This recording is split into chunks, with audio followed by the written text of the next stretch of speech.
Well, honestly, I lost faith because I was trying to find faith. I get that. I was in high school. I had a period of drought, as apostolics call it. You feel a drought in the desert. They vary a lot of metaphors, and you pray and you don't feel something, and they call it a drought. You've heard of this. And so I went to college, and we always talk about when you go to college, you don't want to become the world and all that other stuff. You know, when I heard that message growing up. And so I honestly believed it. I honestly did what you told me to do. I honestly did what your church told me to do. I honestly did. I didn't have this very cynical view. Y'all have been lying to me. No, I actually believed what you told me, and I did what you told me, which was to search for that relationship which I had, or I felt I had when I was younger, when I was this childlike relationship with God, right? Or what I see other people's relationship is. And so I went searching for that. I read the Bible. I went to church 3 times a week, 2 times a week, church groups. I prayed. I prayed. I prayed. You know? I was crying. I really wanted that faith. But, I would go, and I'd be like, yeah, okay. You know? I went and saw that old guy. I can't even think of his name. You know, I really made an effort. I wasn't just blowing smoke. That's not the time when I was faking. I was really committed to trying. And then it wasn't there. It really wasn't. I really made an effort to refine my faith the way it was. Because I was going to First Baptist before I left with Hani, and I was going to all these other churches, and then it just totally failed. It went down the drain. And so it was a personal faith of me becoming who I was, who I wanted to be, who I was trying. I really made an effort. And then when it went bad, it didn't work. It didn't go bad. Things didn't make sense. My philosophy of who God wasn't in the church that I was attending. I didn't feel things other people were feeling. I didn't appreciate, or think, the whole thing just didn't make sense to me at all. So I literally went and tried every church on the block. I went to a Methodist church, Baptist, the New Age kind of, where they accept homosexuals. And that was, they don't even call it prayer, they call it meditation. I literally tried every church on the block. And then I started to realize, then I had a chemistry class. It was actually, this statement changed my life, actually, funny enough, or one of the things. And the guy was just a normal chemistry teacher, and he said, you think you believe something, or hold something true, and if you actually do hold that true, I'm messing it up, but what you should do is go to the other side. If I believe that these tax increases are true, I don't talk to people who only believe in tax increases. I go talk to people who want tax cuts, or vice versa. You talk to the people who are your opposites. You don't talk to people like, I think this way, you think this way. Let's talk about how we think the same way together.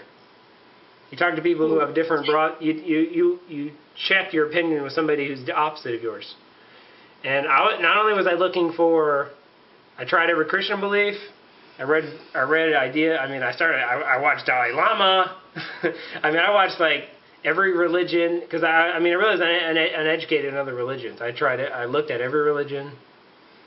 I went major to, ones. I knew New Testament classes. I went to New Testament class, which was mind-opening. Oh my goodness, ridiculous. I went to Old Testament class first. I actually found the history of the Bible, how it was written, and then I had things of science come in, challenging my beliefs on science, which I had before. So I had a mishmash of religion, my religious belief I grew up in not making sense to me anymore. And then I find out that other things that I believed aren't true either, that has nothing to do with religious beliefs, that are quasi-religious, like creationism and other things. But it was just a mosh of that time, that 1 year, where I was searching for the truth. I didn't find it. And what I found was there's no truth to be had. Just my opinion. There's no truth there. There's nothing there. That's essentially the story in a nutshell. And then once I realized I was an atheist, a non-believer, I had a deist phase, which a deism is you believe there's a God, but he doesn't intervene. He just kind of set up laws of nature, gravity, and it kind of went from there.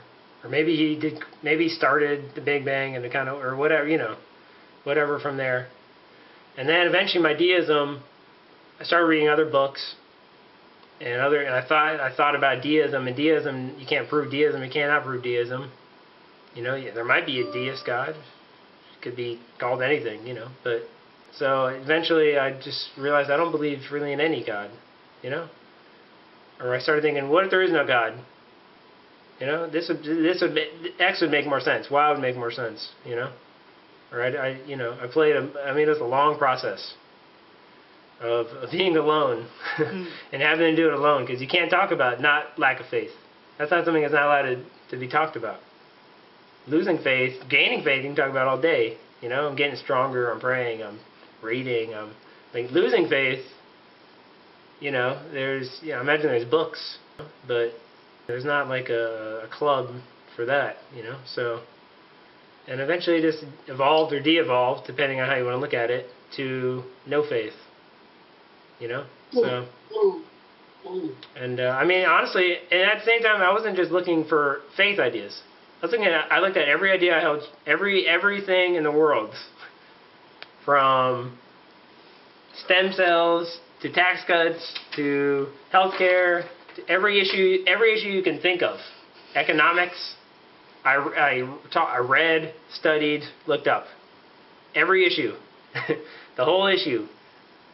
Not that I thought I was wrong or that I was crazy, but I want to know. I want to know what truth is.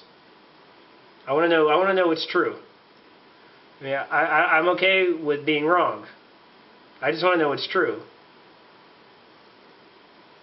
The truth matters more to me than anything. The idea of what's actually factual. Facts matter to me.